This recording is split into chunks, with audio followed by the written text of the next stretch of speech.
Lors de la torréfaction, le café développe son arôme incomparable. Le secret réside dans la variation de la température et le temps de torréfaction.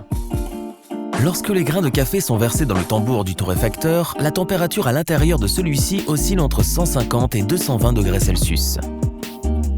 Chaque grain contient de l'eau, laquelle passe de l'état liquide à l'état gazeux lorsqu'elle est chauffée.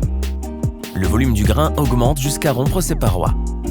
Le bruit alors émis, semblable à celui de l'éclatement du pop-corn, donne son nom à cette étape fondamentale de la torréfaction, le first crack.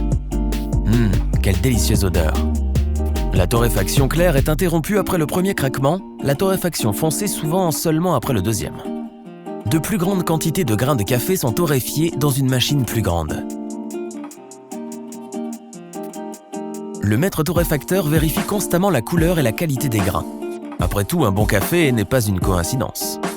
Lorsqu'il est satisfait du résultat, il arrête le processus de torréfaction et laisse refroidir les grains.